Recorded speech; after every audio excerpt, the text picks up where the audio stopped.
All right, good morning, everybody. Happy Tuesday. So, this week we are going to be starting a new unit. The new unit is going to be on fractured fairy tales.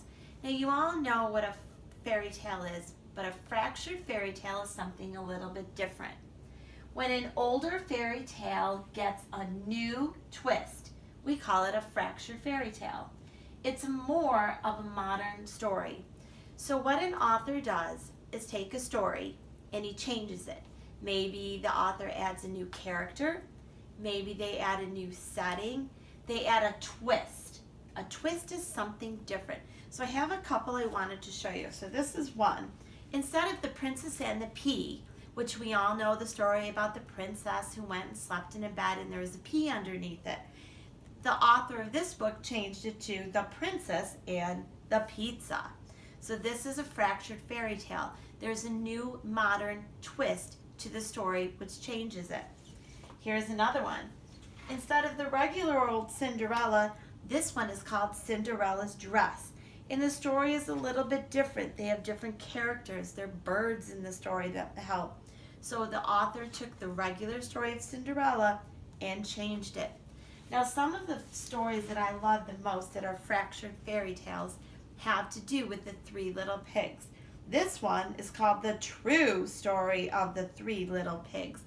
Now, as you hear these stories, think about the tone in which you're hearing the story read. Is the author's reading it nicely? Are the words kind? Or are the words not so kind about one of the animals?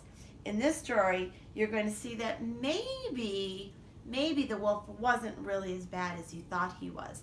So listen to the tone of how these stories are read. Today there's one that we're going to be doing. It's called The Three Little Wolves and the Big Bad Pig. Again, listen to the tone when the author writes about that big bad pig. He's not quite as nice as you would think he would be.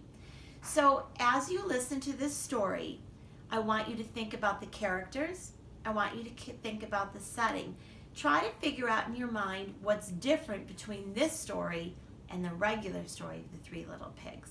You can tell your grown-up, you can tell your brothers, your sisters what's different. Now, when you're done with the story, I want you to do this. Listen to the story and change the ending. So I put a link in Dojo, so hopefully you listened to the story before you came to our YouTube site. Listen to the story if you haven't done so, and then you're going to change the ending. What else could have happened to the pig? Could the wolves have done something different?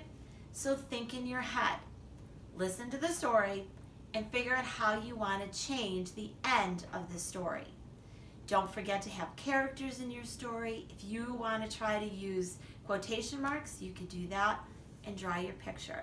So last time, here's the task. Listen to the story of the Three Little Wolves and the Big Bad Pig. As you're listening, think about characters, think about setting, and think about what you want to do that's different. At the end, this was your task, to rewrite the ending of the story. Now, after you do that, post a picture on Dojo for Mrs. Frere or Mrs. Bowman or I to see. We would love to see it. So I hope you enjoyed the story. I hope you do a great job writing, and we'll see you soon. Bye-bye.